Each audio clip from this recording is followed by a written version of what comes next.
и изпълняваме. Амин! Амин! Пастор, заповядай.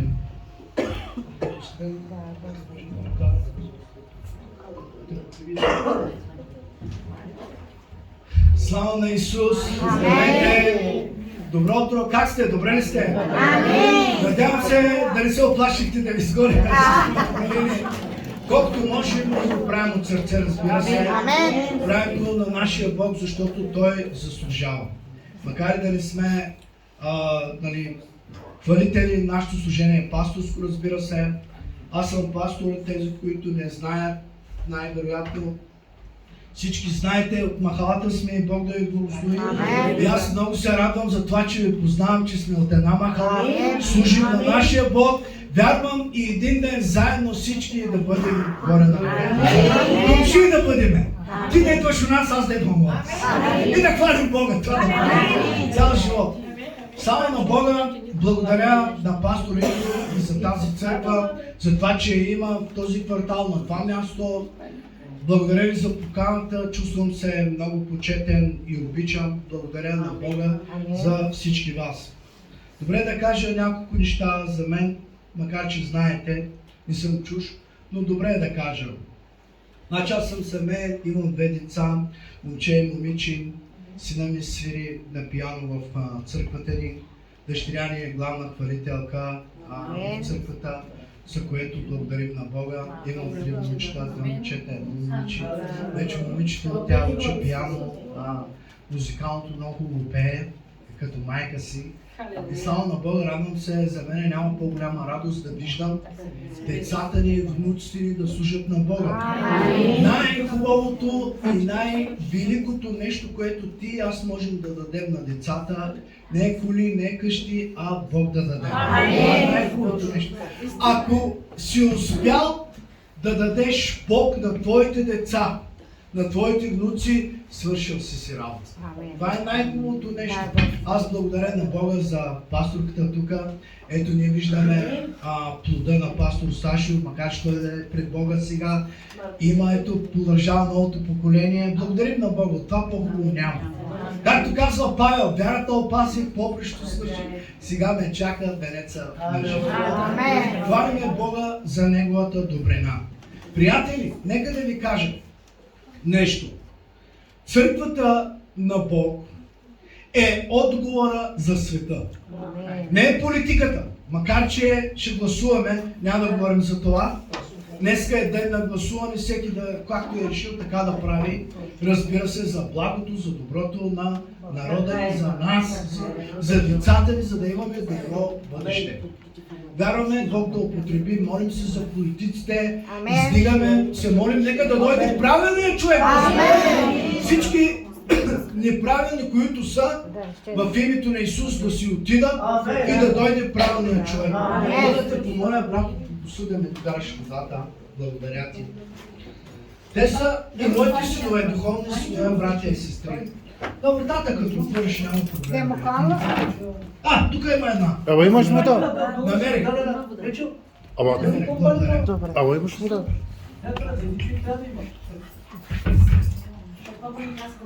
Така че молим се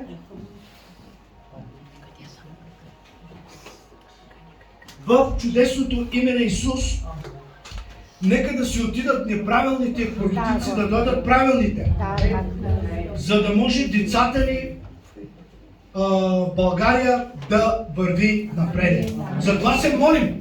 Библията казва да се молим за управниците, така ли? И ние се молиме и изискваме правилния управител да дойде, за да може свободно да служиме. Свободно, без да имаме препятствия, дето се казва, но да имаме славната свобода да благовестваме. Знаете ли, че отговора на спасението на света се крие в църквата. В църквата, това е много важно. В Римляни се казва, че светът, чуйте ме, това е в 9 глава, може да го видите в Римляни, света с дързание, в някои преводи казват, в други преводи казват, с усърдност чака младежите или църквата да излезе на света. Знаете ли? Ние чакаме много пъти, нали, Боже, ела, употребиме за движище. Не, Бог чака тебе! Казва, кога ще излезеш? Кога ще се събудиш? Кога ще станеш? Кога ще се изправиш? И кога ще почваш да служиш? Някои хора чакат да станат на 80 години, тогава да почват да служат. Надявам се, че не засегвам никой, но говоря за цялата църква, като говоря, не говоря за тази църква. Църквата е една. Христова църква по лицето на земята. Амин. Така че говоря за църквата. Много хора казват, вместо на Тернова, кога ще служиш на Бога? Като станеш на 80? Да ме взима Бог. Не, сега е благоприятното време. Сега искам да служа на Бога. С младостта си, с децата си, с всичко. Защото животът, който Бог ми е дал, Бог ти е дал на тебе, ти и аз да живееме, е кратък на земята. Казваме 100 години живот искам. Нищо не. Дай да питаме малко по-големите какички тук, няма да казвам лелички, бабички, всички. Да ги питаме, обърни се назад и погледне в живота си, казва, кана наклаве, кана баша. Нищо не съм разбрал. Ко съм живял, ко съм разбрал, нищо не съм разбрал. Питай старичките, питал, дядо ми, той беше на 80, той също повярва, отиде при Бога. Слава Исус. Казвам му, дядо, ти си вече на 80, искаш ли да умираш? Шегувам се, не. Кой иска да умира? Никой не иска. Душата не остане. Плътта може да остарее, дрехата може да остарее, но душата се надвайся. И на 90 се надвайся чувства, душата не остарява. Така че не презирайте, не гледайте външността на човека, но нека да видим какво има в сърцето ти. И аз виждам във вашите сърца Исус тази сутрин. Във всички сърца виждам Исус. И затова съм много радостен и щастлив, за това, че служим на Бога още от младостта си. Приятели, брати и сестри, нека да служим на Бога. Така че младежите, когато излязат, Римляни казва Павел, когато църквата се яви, Христовата църква се яви, ще дойде, защото ние сме носители на светлина. Светлината, когато дойде отгоре на света, светът има проблеми, света има болести, света има много проблеми. Не е ли така? Виждаме младежите ни, повечето на махалата, те са нашите младежи, повечето са наркомани, кой остава жена си, кой остава мъжа си, кой така, това ли е волята на Бога? Не! Това, че това са нашите младежи и ние искаме те да бъдат спасени. На някои сестрички, мъжете им, може би, не казвам, че ги има тук, може би казвам, са вързани от тези неща. Но искам да ти кажа, отговорът на проблема се крие в Исус. Когато Исус дойде, когато дойде светлината, тъмнината напуска. Когато дойде Исус, болести напуска.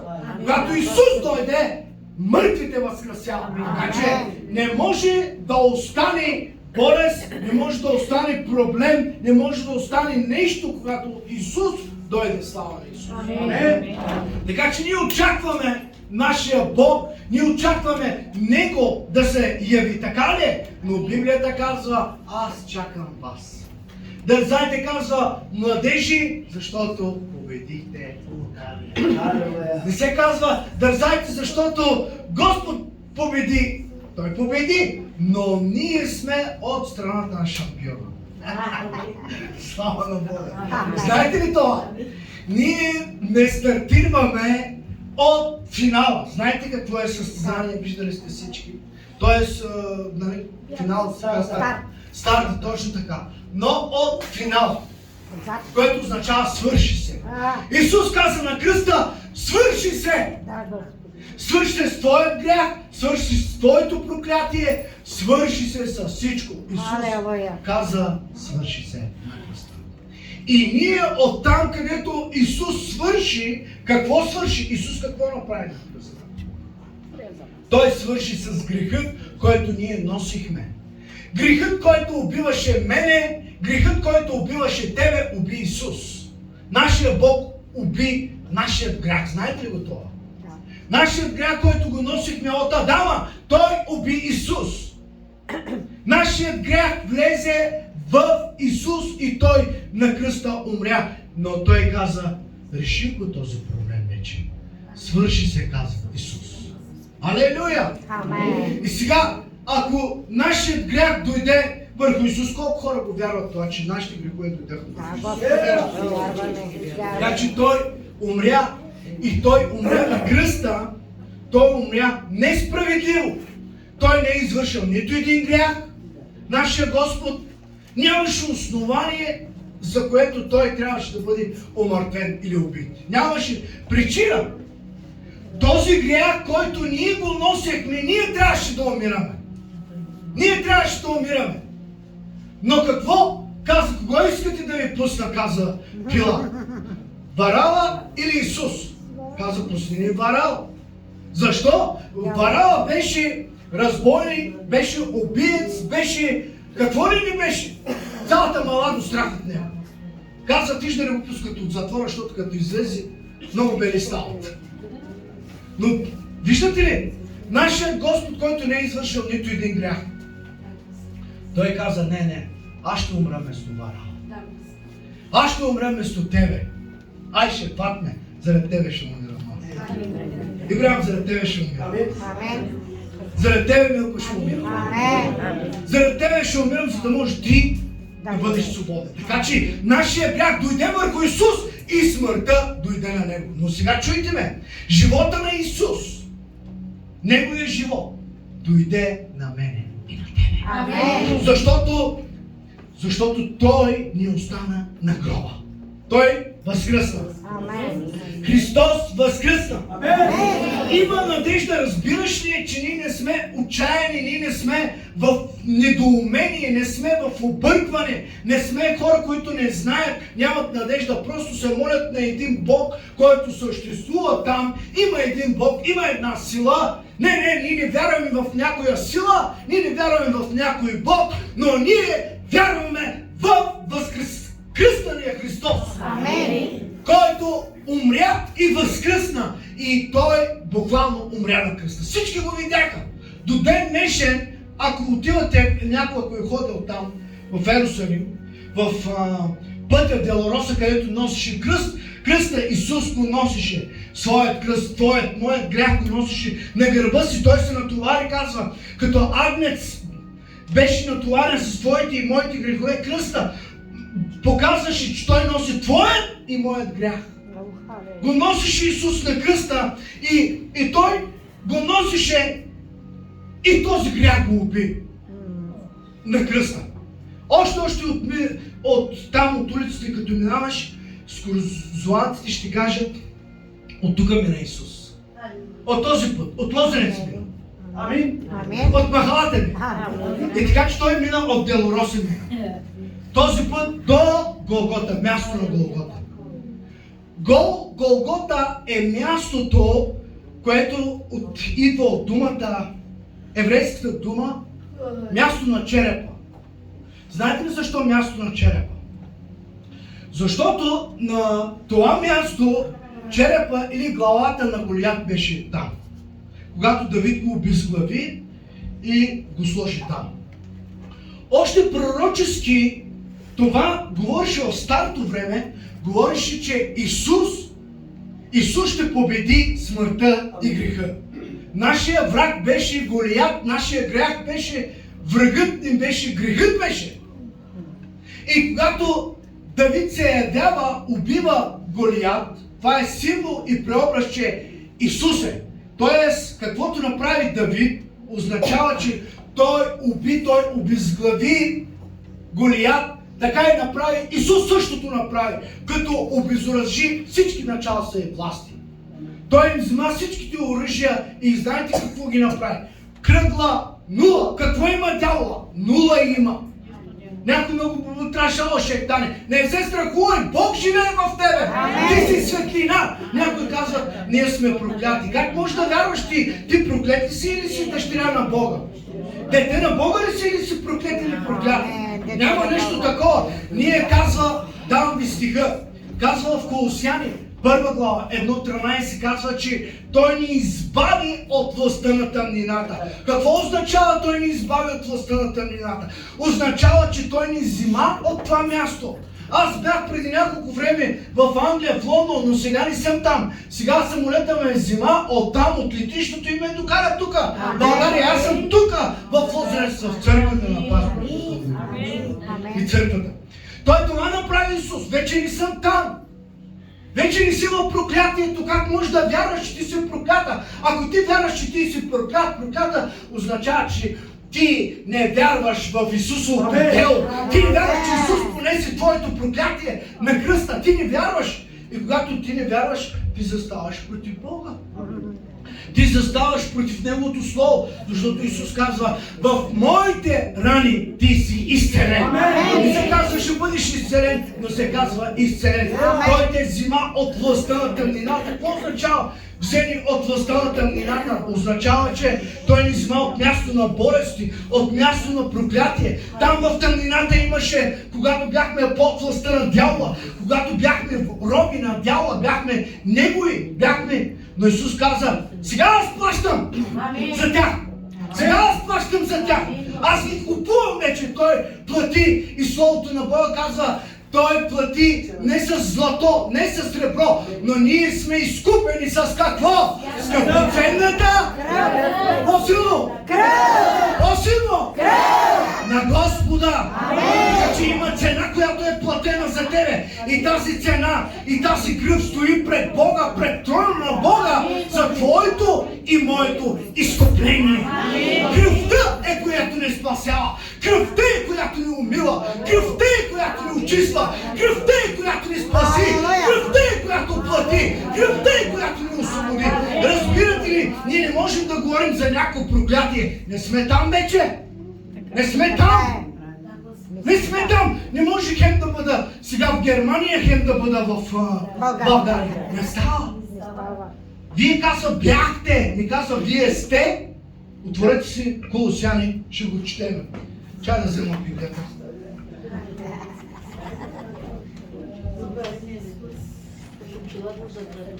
Колосяни 1:13. Опа, слава Исус.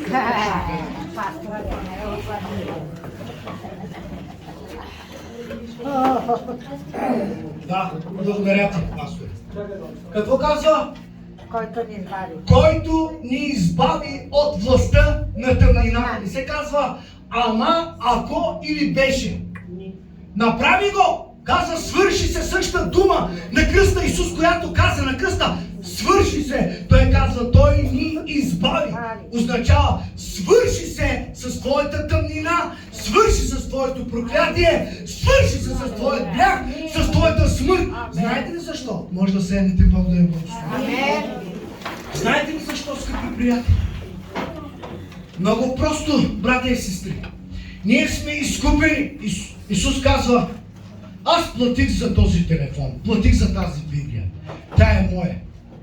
Трябва ли да плащам пак за нея? Тя е моя, аз платих. Исус това направи. Казва, аз плащам за Аре. Плащам за тебе с кръвта си. Вече ти си мой. Ти си моя. Не мога да кажем, ние сме прокляти. Ако казваш, ти си проклята означава, че ти казваш още, дявола има власт над мен. Това означава, да. Това означава, че казваш, че дявола има власт над мене. Но Библията казва, той ни избави от властта на тъмнината. Не съм там! Не съм там, не си там. Радвай се, и ти не си там. Кажи, аз не съм там. Аз не съм там. Обърни се на него и място, кажи, и ти не си там. Но къде сме ние? Къде сме? Къде сме? Преселени? Къде? В царството на своя възлюбен син. Тоест в светлината сме. От тъмнината ни взима и не поставя в царството на своят възлюбен син. Аз съм светлина. Ти си светлина. Живее светлината в тебе. Бог живее в тебе. Къде живее Бог, пасторе? В сърцето ми ли? Далака ми къде? От джоба ли? Той живее, Бог да те благослови. Той живее, слушай ме, от петите до главата. Той сам се живее в мен. принадлежи на Бога изцяло. Всичкото ми естество принадлежи на Него. Него съм. Той не каза, аз плащам само за твоето сърце. Той не го каза това. Той не каза, аз плащам само за твоите крака. Той каза, обуйте се, какво? В обувките на благовестието. Торете се шлема на кое? Спасението. Когато излезеш срещу дявола, излез като победител, а не като победена. Кажи, Исус победи, каза, свърши се. Аз съм от тази страна на Бога. Аз съм там в царството на светлината. Кажи, аз не принадлежа на болестта. Не може да му да разберат. Искам да ви кажа нещо, което е много силно. Спри да молиш Бог да те изцели. Какво говориш, пастор? Не може да нещо, което ми е дадено, платено, пак да го искам от Бога. Разбирате ли? Исус казва, Исаия го видя още преди разпятието на Исус. И казва, той като агне наклоне, без да издава гласа, отиди, плати за твоят и моят грях и плати за твоите болести. Казва, в неговите рани ние сме изцелени. Той казва, той се натовари с скърбите ни, с проклятието ни, се натовари и той ги прекова на кръста, уби ги на кръста. И казва, свърши се на кръста с твоят грях, с твоите болести, с твоите проклятия. Тогава, пасторе, какво да правим? Започни да заповядваш на болестта да се махне от живота ти. Кажи, не си за мене болест, напусти живота ми. Ти нямаш място в моя живот. Краката ме болят. Кажи, напусти краката ми в името на Исус. Аз ти заповядвам, кажи. Заповядвам на болестта да напусти живота ми. Заповядвам семейството ми да се оправи. Така трябва да се молим. В църквата, когато дойдем, издигнем ръце, хванем Бога, покланяме се и се молим, да казваме и в къщи, да кажем на дявола, ти си победен. Какво да воювам с тебе? Той Исус свърши. Какво да воювам с тебе? Ти си една кръгла нула. Аз не го казвам, Библията го казва. Аз ви проповядвам Божието Слово тази сутрин. Не говоря от себе си. Библията казва, че Той обезоръжи началствата и властите. Какво означава обезоръжи? Взима им всичките, дай си телефона, брат. Той взима, дай си телефона, дай си Той взима властта на дявола, той събра всичките власт взима от дявола. Какво остави на дявола? Нищо! Нищо! Кръгла нула, благодаря се сега. Нищо не му остави, какво му остави на дявола? Нищо! И във филмовете вие сте виждали какво означава пленници. Пленник означава, че няма безправен роб, няма никакви права, нямаш никакви, ти си роб. И вързват ги робовете, вържат ги и ги дърпат. И ги дърпат с лъже. Така, нямаш никакво право. Това направи Исус на кръста за тебе и за мене, като плати за твоето проклятие, за твоите болести, за моите болести. Той плати на кръста, за да бъдем синове и дъщери. Какво сме ние на Бога? Синове. Като идвате вече на църква, така се поздравяй. Здравей, син на Бога, кажи. Здравей, дъщеря на Бога. Така кажи. Ние сме деца на Бога, бе. Павел казва, ако и да живеем в плът, ние по плът не ви познаваме. Аз външно мога да съм Данко, но вътре не съм Данко. Аз съм ново творение, ново създание по образа и подобието на Бога. Слава на Исус! Амен! Може да поемате още малко. Може. Добре, слава на Исус. Вижте какво прави Исус. Той взима всичката власт на дявола. Той взима всичката власт на дявола.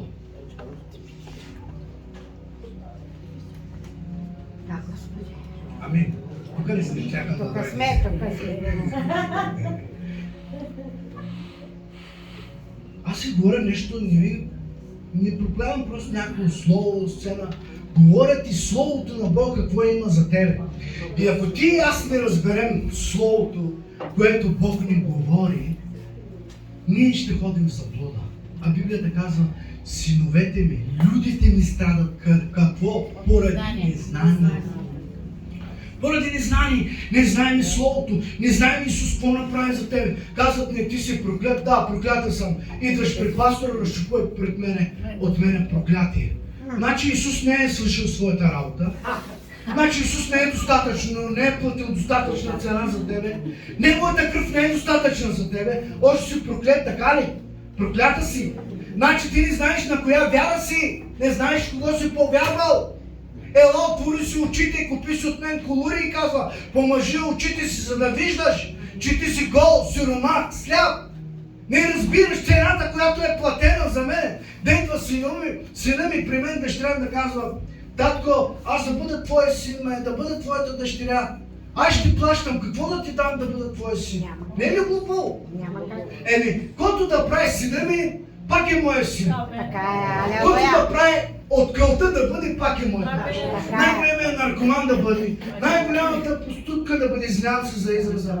Пак ми е дъщеря, пак ми е син. Не мога да го давам, не може да го давам, той е мой син, той е наркоман да е, това да е мой син. Ти изправи се пред Бога и заповядвай на дявола и му казвай, напусни живота. Амен. Напусни, спри да се молиш по този начин. Господи, дай ми, кажи, Господи, ти си ми дал си ми. Благодаря ти. Осъзнайте се, Филипяни, т.е. Словото на Бога казва, че отрезнейте за истината. Събуди се ти, който спиш. Събуди се, разбери какво Бог направи за тебе. Кажи, аз съм от другата страна. Амен. Не съм в тъмнината, не съм в проклятието, аз не съм проклет, аз не съм, ама има наследство, пасторе, наследствено проклятие до 4-то коляно. Какво общо има? Той е прекъснато на кръста, спря. Твоето до тебе каза, свърши се.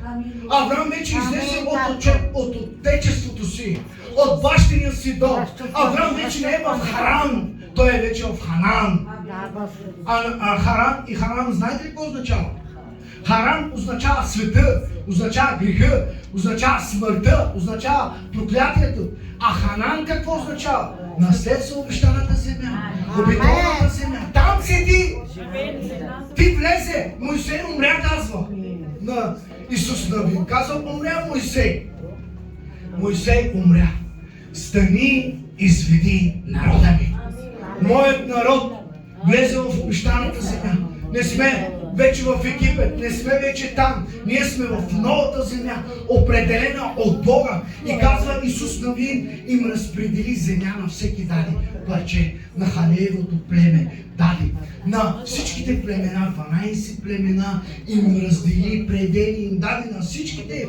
Разбираш ли, че ти вече не можеш да говориш за света, не можеш вече да говориш за проклятие, не можеш да говориш за това. Като излизаш да се моли пастора за тебе, не излизаш, защото си проклята, да се моли, да разчупва проклятие за тебе, а излез да вземеш това помазание. Амен. Божия човек да положи ръка, да напусне проблема. Добре, проблемите откъде идват? Аз ще ви кажа. Откъде идват? От притеснение. Мислиш, притесняваш се. Оттам идват проблемите. Спри малко да мислиш, бе. Спри, пусни си едно хваление. Започни да пееш, пусни си една проповед на пастора. Пусни си една последна служба. Започни, отвори Словото. Какво ми говори Словото? Започни да изучаваш Словото. Да изучаваш. Казва Библията, той ме избави от властта на тъмнината. Запиши си и казва на вратите, на капаците, навсякъде на стената. Словото на Бога да ти говори за Бога. Амен. Когато се събудиш, пrej си кафе, пускай си хваление, пусни си проповед, работиш, говори с Бога. Господи, ти ми помагай, на моето семейство, ти ме избави от това място. Не е за мене, ти си платил за мене, ти си платил за това нещо. Алелуя! Така че Бог има добри неща за теб. Заставаш с властта и казваш, аз гоня бедността от моя живот. Така заставаш. Аз гоня бедността не е за мен. Исус е платил. Библията така, той стана, като беше богат, стана беден, заради нас. Той стана сиромах заради нас. Не ми стигат парите. Започвам да се моля, да изисквам, да извиквам благословението си от Бог. Грях ли е да имаш пари? Не е грях.